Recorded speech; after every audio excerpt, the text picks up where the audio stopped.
Hello everybody and welcome to our channel. This officially is our very first vlog, I think. Well, the first vlog that anybody's going to see online. So please bear with us. We're a bit noobish at this, so maybe a few mistakes, but hopefully not. We just want to make this video ahead of our new MSC Virtuosa videos that we're going to release in the coming days, and we just wanted to give a brief overview of our trip, which was the first cruise we've taken in 21 months. So it's quite a long time, so we didn't know what to expect. So we're just briefly going to go over our experience and how we found return to cruising in 2021. So Peter's briefly going to go through some of the steps we went through with the check-in process, boarding, etc. So there was some good, there was some bad, there was some ugly, mostly good. Excuse the rain, just decided to pour down. We're going to start with the ugly, which was really the check-in process, wasn't it? Okay, so check-in process. Everybody was allocated a 1 hour time slot, and due to the size of the actual terminal Liverpool, the pre-check-in was done at the Liverpool Arena. So you queued up there with your bags, and then they checked your passports, your COVID insurance, your vaccination status, your health questionnaire, and your embarkation form. And they put your bags to one side, and then you went round to the health screening where you had your lateral flow nasal swab. Quite severe, that was. Yes, that was unpleasant. Not what I'd been trained over the last 4 months. Should have been a little bit of resistance, not going for your brain, which is what it felt like to me. Yeah, my eyes definitely watered. Yeah, so did a lot of other people. Once that was complete, you were given a number, and you went and sat in your little bubble that would be your shuttle bus back to the actual terminal. Couple of things: the fact that the terminal is so small, and so because of social distancing, they couldn't allow too many people in there at any one time. So buses were leaving approximately every 10 minutes. And when we sat down, they were moving group 7 and we were group 14. So it was just over an hour later before we set off, and then the roadworks on the Strand delayed it even further.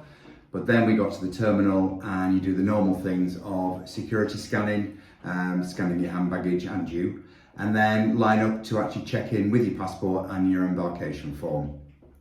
They took another security photo, which I uploaded onto their system, and presented you with a little packet which included your wristband, which you had to wear at all times once you're outside the cabin. Not only to open your door or charge things to, but it was enabled for tracing just in case, and your room key. So then head off and down a very steep ramp onto the pontoon. Incredibly steep. Yeah, I mean, it's the fact that the Mersey is tidal, so it will move, but anybody who's challenged with mobility would need to speak to them, because they can get minibuses down onto the pontoon, so there would be alternative ways of doing it. And then we wandered along and had our onboard photo taken and stepped on board MSC Virtuosa. As I say, first time we've been on a cruise ship for 21 months. Yeah, it's been a long time. Yeah, so as I say, I think the plans are in place for Liverpool to get a bigger terminal.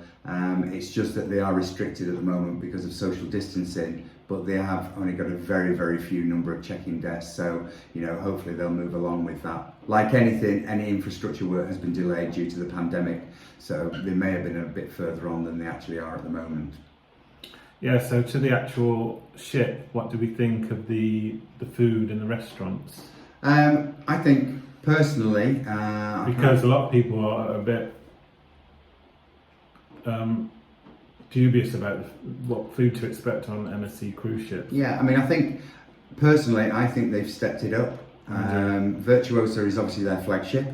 The last time we were on Fantasia out of Dubai. Now, not that I'm saying anything wrong with the food then, but I think this time they've stepped it up a gear. They're limited, obviously, because the buffet is, all to be served due to the low number of passengers on board. Then only half of that was open. Yeah. So not all the stations were available. But what was there was good. There was a choice. You may have to look a bit harder for it because you know, you can't get right up to the counter. But it was all hot, things like in the morning breakfast, eggs done to order, not, you know, you haven't got fried eggs hanging around forever. Things like omelettes, freshly made, even scrambled egg was freshly made. It was, yeah. So, you know. Yeah, and even the specialities, because the two cruise ships for MSC that we've sailed on before, Splendida and Fantasia, really didn't have any specialty restaurants. So No. this was a nice Yeah, step I mean, up for us. you know, you think about, we've got, you know, they have now got a good American steakhouse in Butcher's Cut.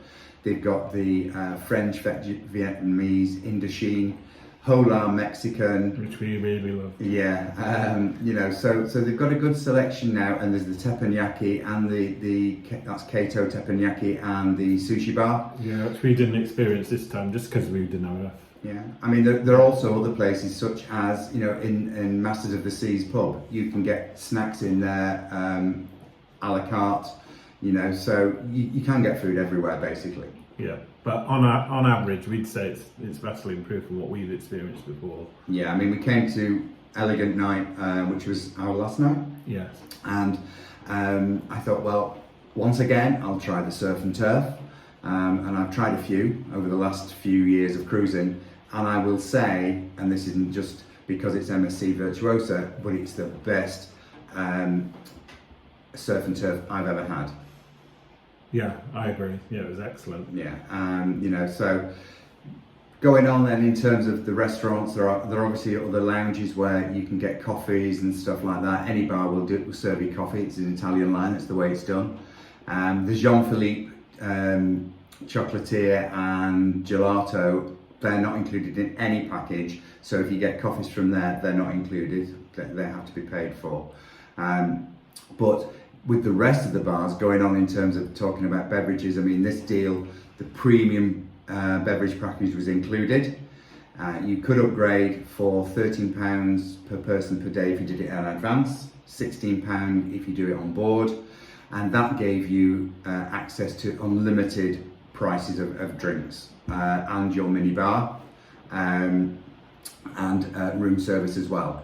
So for some of the prices, you know, people said they thought they were quite expensive, but you do bear in mind this was sailing from the UK, and a lot of cruise lines include the gratuity in the price of the drink, so there's no added extra.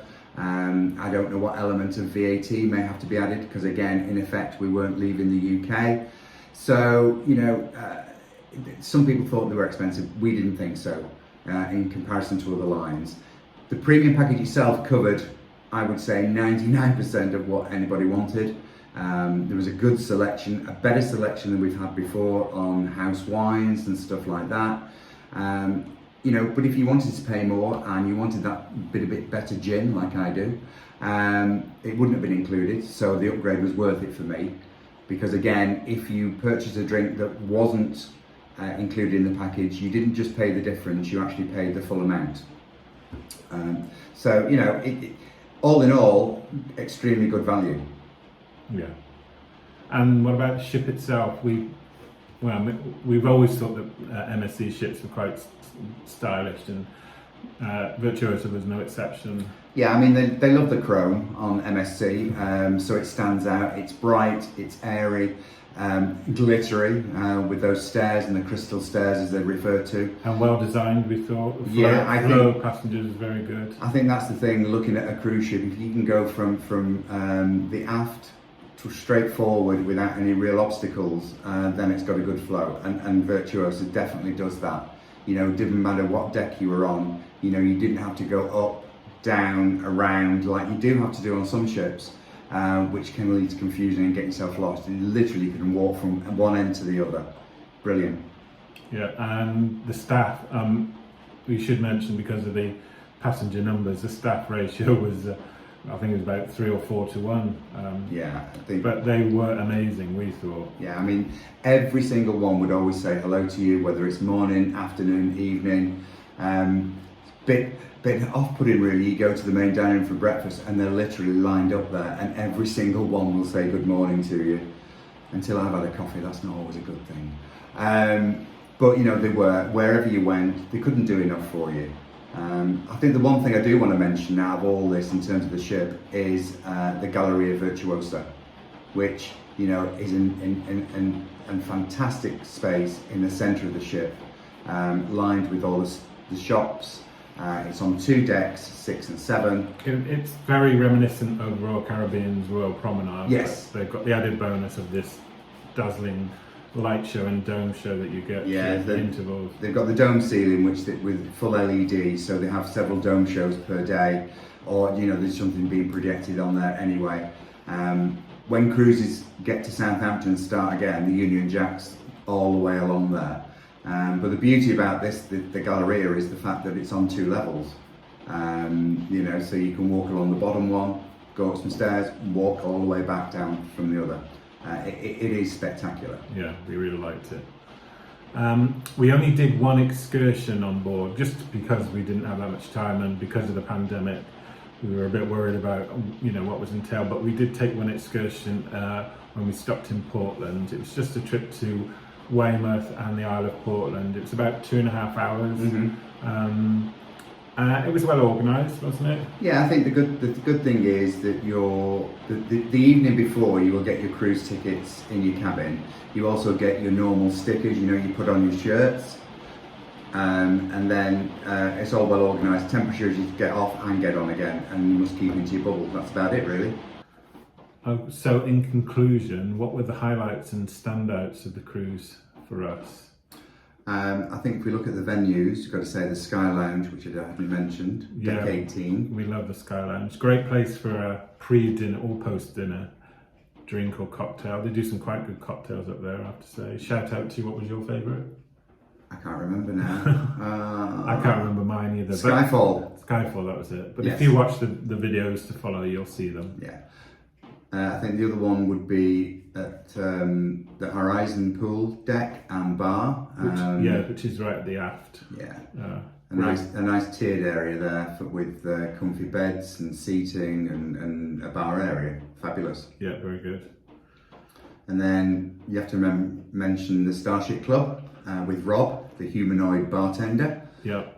A nice good feature there, and obviously a great talking point. Yeah, it's very futuristic and modern looking, and we like the staff uniforms there. They look like something out of Star Trek. Yeah. Carousel Lounge. Yes, that was a very different sort of in the round stage, so all the audience was sat around. We only watched 1 show there, the Soul Brothers, who were very good. But yeah, we enjoyed it there. Anyway, anything else? I'm trying to think of the last one. Well, just the ship itself, really, more than anything. Yeah, very good. And we were so happy to be back cruising. Yes.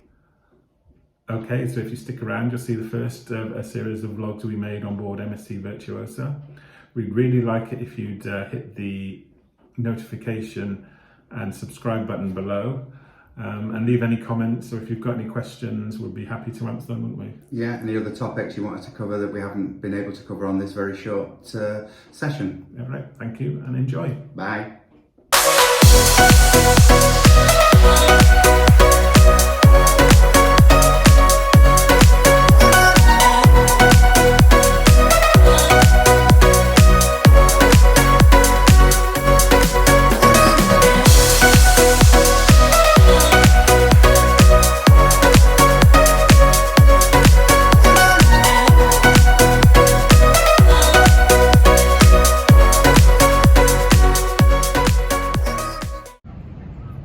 Good morning everyone. Well, today has arrived. We're in a grey and gloomy Liverpool, just outside the cruise terminal with the Liver building behind us.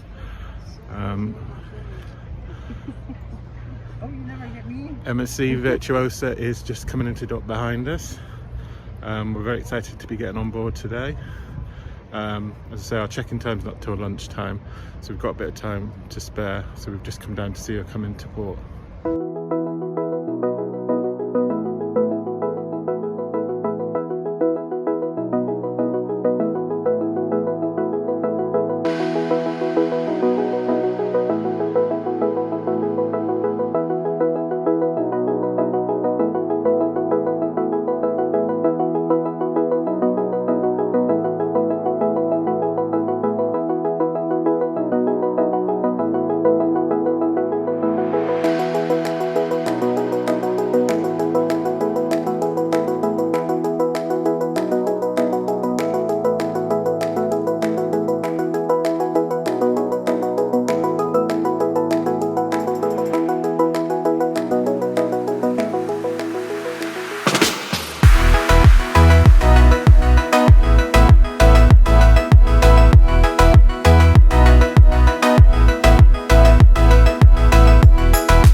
everyone, cheers. We're back on a cruise ship for the first time in 21 months. I know I've said that before, but it's such a big occasion. So we're celebrating with a glass of bubbly, courtesy of the food and beverage manager. I can't remember his name. Do you remember his name, Peter? Jason. Jason, thank you, Jason. We're due to set sail in about an hour and a half. It was a bit of a trauma getting on. We arrived at the arena to check in at 12:30, and we got on board the ship around 4 o'clock. Yeah. There was some computer glitch or everything, so we had to wait down at the arena for quite a long time, but we got here eventually. We're just sat on the balcony. It's a little breezy and cool, but we don't mind. We're just happy to be on a cruise ship. We're dining in the main dining room tonight. We've got a few specialities booked for the rest of the week. We're just gonna see what the main dining experience is like in the Blue Danube. Blue Danube. Thank you, Peter. So we'll catch up with you later. Bye.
Speak to camera. Do you want to say hello to the people out in YouTube land?